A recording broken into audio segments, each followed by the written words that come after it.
The world around our children is changing rapidly. Smartphones and tablets became an integral part of their lives, even before many learned to tie their shoelaces. In this new reality, children interact with screens up to 5 hours daily, and their first social skills are often formed in the digital space.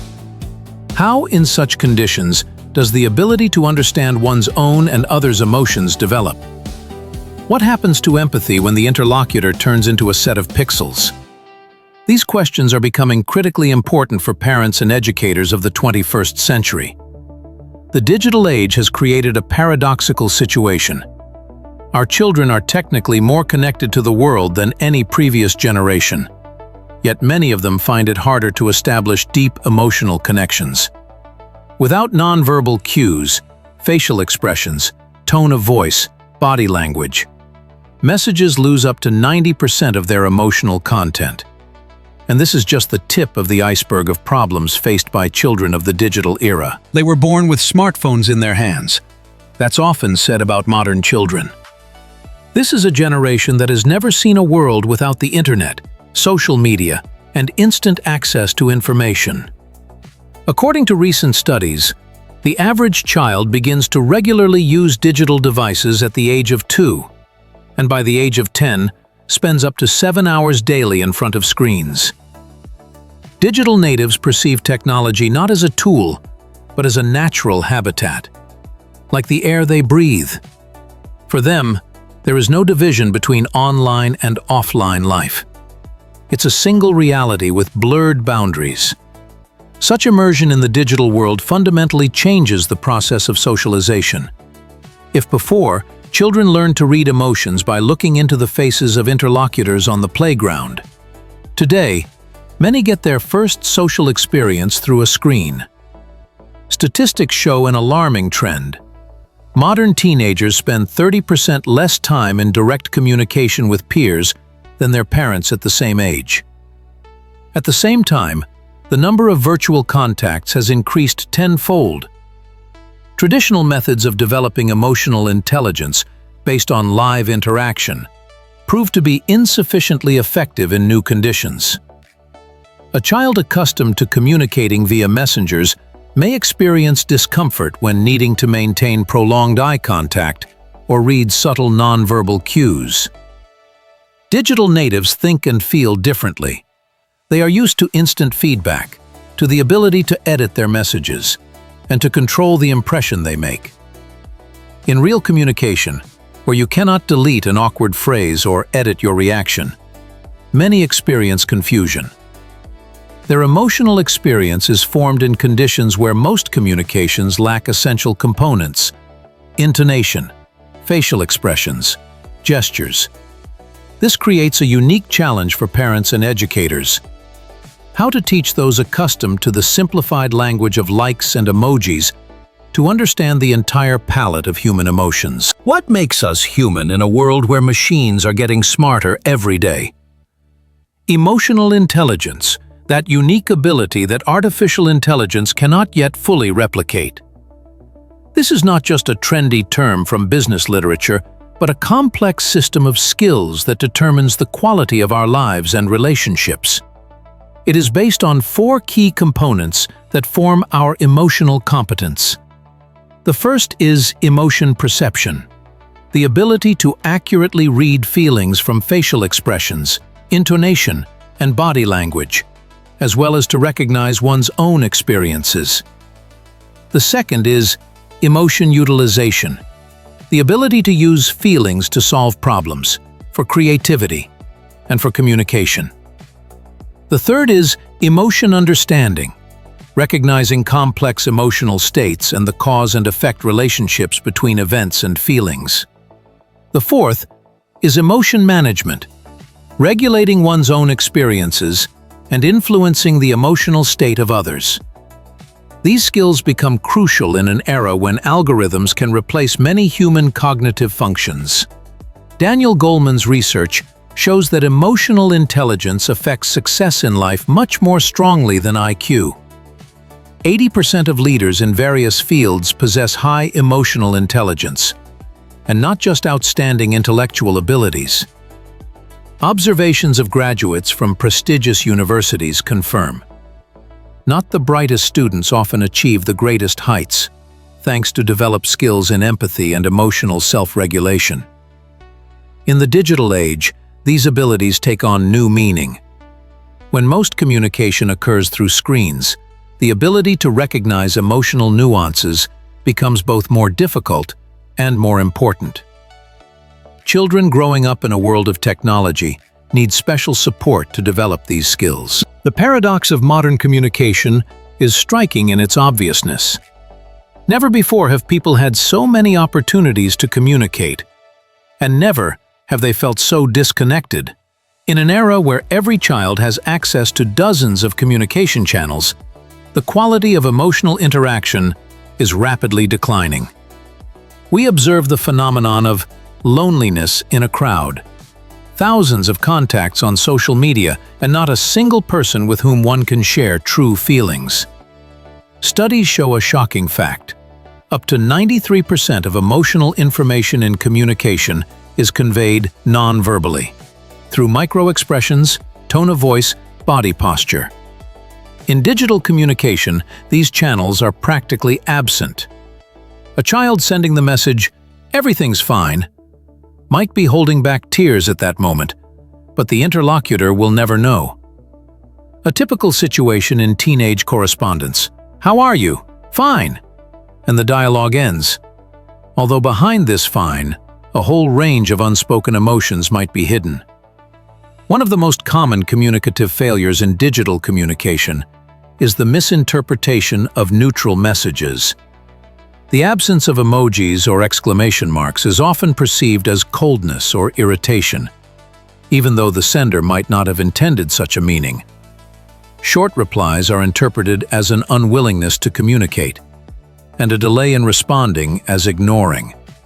Subtle irony or sarcasm in text without intonation becomes almost indistinguishable from aggression.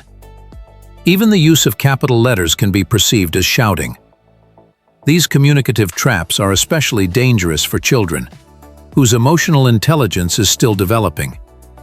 They do not yet have enough experience to compensate for the absence of nonverbal cues, and often take at face value what is actually a misunderstanding. Digital communication creates an illusion of closeness in the actual absence of deep contact. Children can exchange messages for hours, but feel awkward when they meet and not know what to talk about. This forms a generation for whom emotional superficiality becomes the norm, and deep connections a rarity. A heart, a thumbs up, a laughing face. Modern children express emotions in a language that didn't exist 20 years ago. Emojis have become the universal emotional code of the digital age, a kind of hieroglyphics of feelings.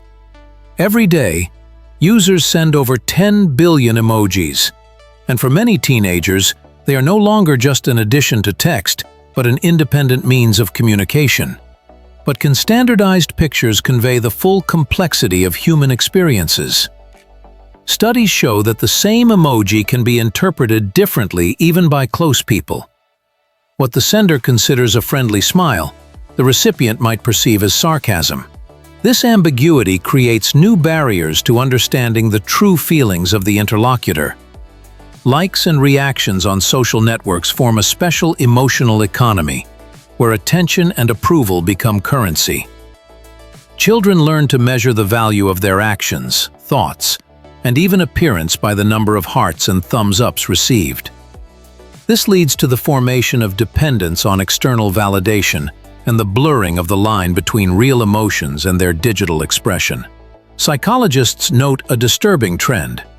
Teenagers increasingly experience not the emotions themselves, but their symbolic substitutes.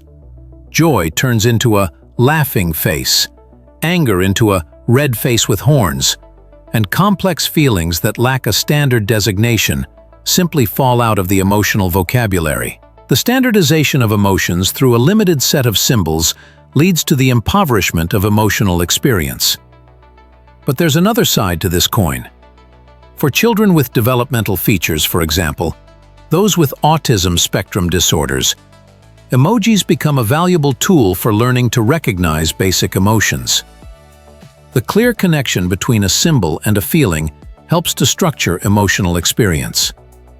Moreover, digital tools for expressing emotions give more shy children the opportunity to express what they wouldn't dare to say aloud. Virtual hugs and kisses often precede real displays of affection, especially during adolescence. What happens to children when they spend hours staring at screens? Science is providing us with more and more answers to this question, and some of them give serious pause for thought. A Stanford University study, which included over 2,000 children aged 8 to 12, revealed a disturbing pattern. Children who spend more than 4 hours daily in front of screens are 30% worse at recognizing emotions on the faces of their peers during face-to-face communication. This ability, a fundamental skill of social interaction, seems to atrophy without sufficient practice. Neuroscientists at the University of California found that teenagers who actively use social media show reduced activity in brain areas responsible for empathy. However, not everything is so clear-cut. A 5-year longitudinal study by Oxford University did not find a direct link between the time spent using digital devices and children's emotional well-being. The key factor turned out to be not the quantity of screen time, but its quality and context. Children who used technology for creativity, learning, and meaningful communication even demonstrated higher emotional intelligence scores than their peers with limited access to gadgets. Data on video games with a social component are particularly interesting. Contrary to popular belief, some of them contribute to the development of cooperation skills and emotional regulation. Japanese scientists recorded an improvement in the ability for emotional self-regulation in children who regularly played cooperative games with clear interaction rules. At the same time, mental disorder statistics caused justified alarm. Over the past decade, the frequency of depression diagnoses in adolescents has increased by 40%, and anxiety disorders by 37%. Many experts link this trend to the digitalization of childhood, although direct evidence of a causal relationship is still insufficient. Perhaps we are observing not only the negative impact of technology, but also an improvement in the diagnosis of emotional problems that previously went unnoticed. Behind bright screens and colorful emojis lies the dark side of the digital world: cyberbullying, a phenomenon faced by 1 in 3 children, aged 10 to 17. Unlike traditional school bullying, digital aggression doesn't end with the bell of the last lesson. It pursues the victim 24 hours a day, penetrating the safest place, their own home. The story of 13-year-old Sophia is illustrative.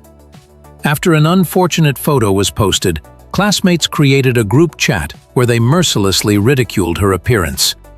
"I couldn't sleep, constantly checking my phone, waiting for new messages. The scariest thing was that I didn't see their faces when they wrote those things," the girl recalls. Why do children who would never dare to openly aggress in person become ruthless online? Psychologists call this the distance effect. The lack of direct contact reduces empathy and moral barriers. Without seeing the victim's tears, the aggressor receives no emotional feedback about the pain being caused. Studies show that children actively involved in cyberbullying demonstrate 40% lower empathy scores compared to their peers. At the same time, anonymity creates an illusion of impunity, and group dynamics amplify cruelty. Everyone strives to prove their belonging to the group by making increasingly harsh comments. For victims, the consequences can be catastrophic. 14-year-old Alexei, who was bullied in game chats, says, "They didn't just insult me. They created fake accounts in my name, wrote nasty things to my friends.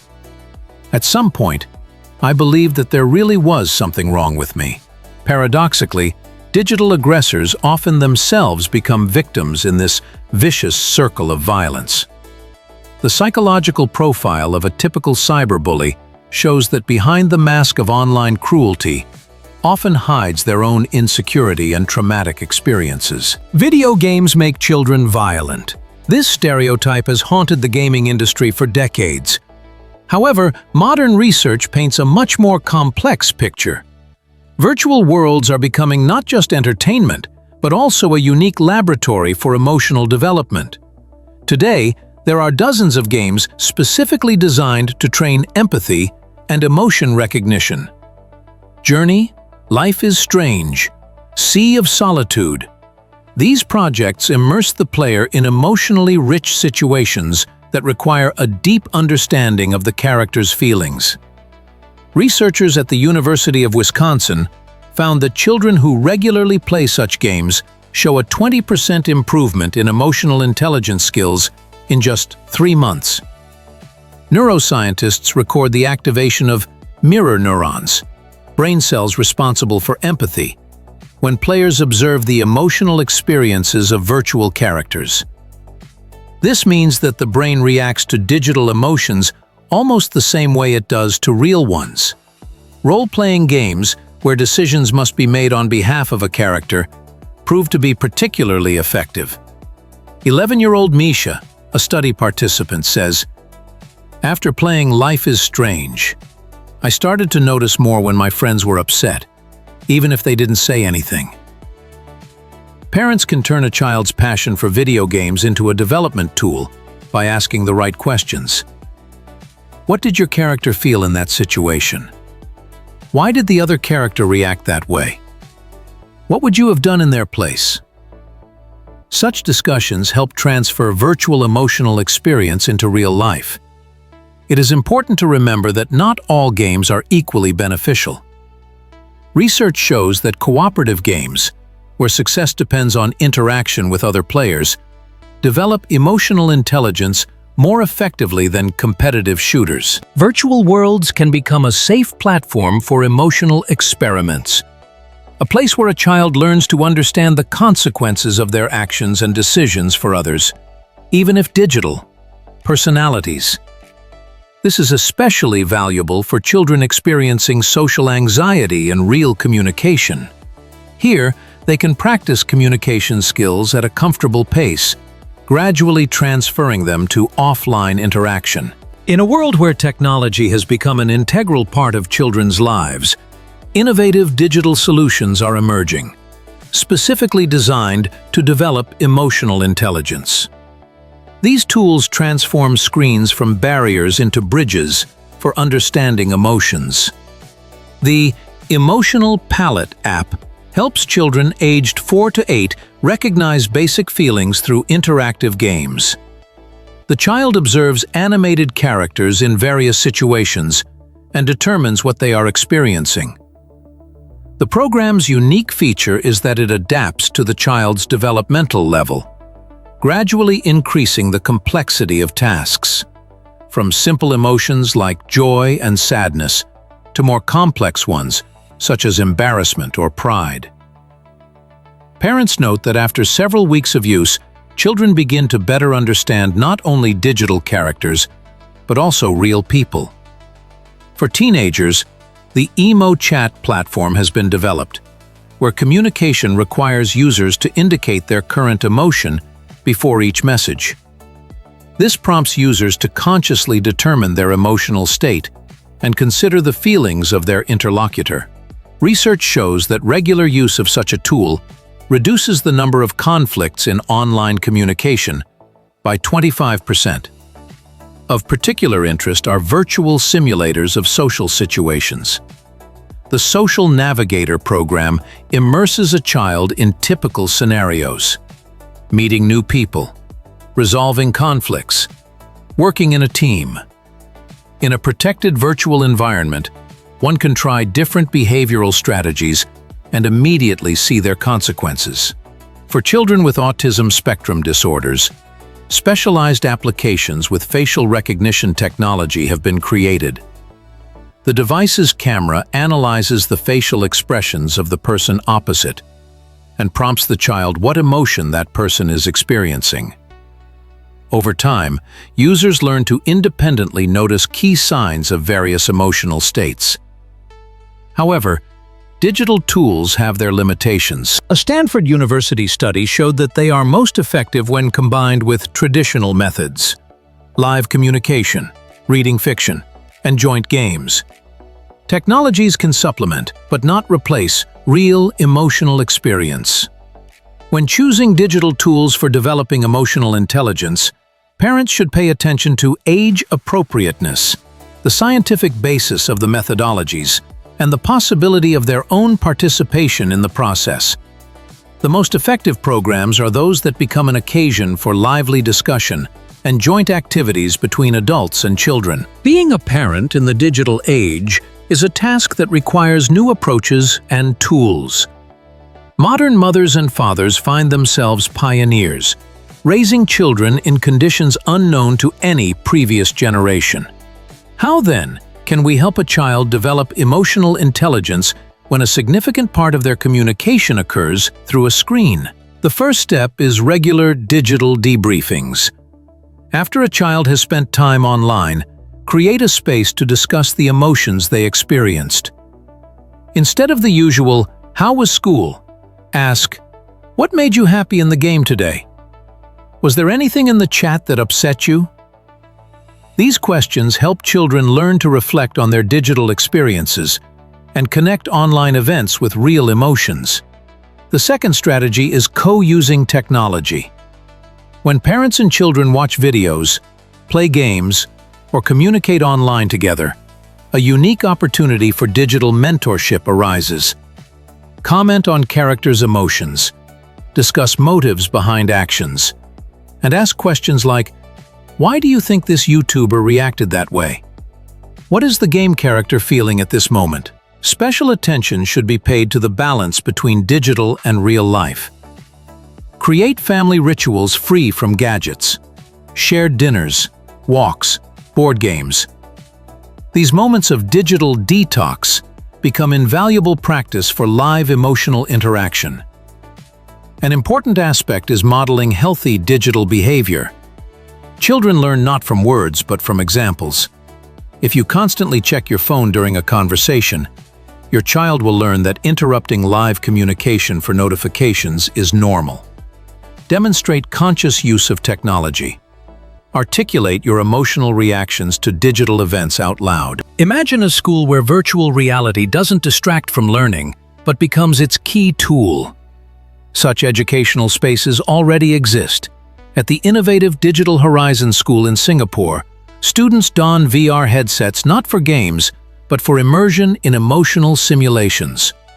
7-year-olds find themselves in virtual situations where they need to recognize the feelings of digital characters and make empathy-based decisions.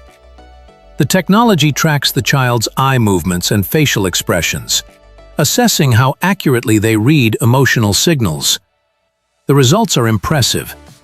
In one academic year, children improve their emotion recognition skills 30% more effectively than with traditional learning.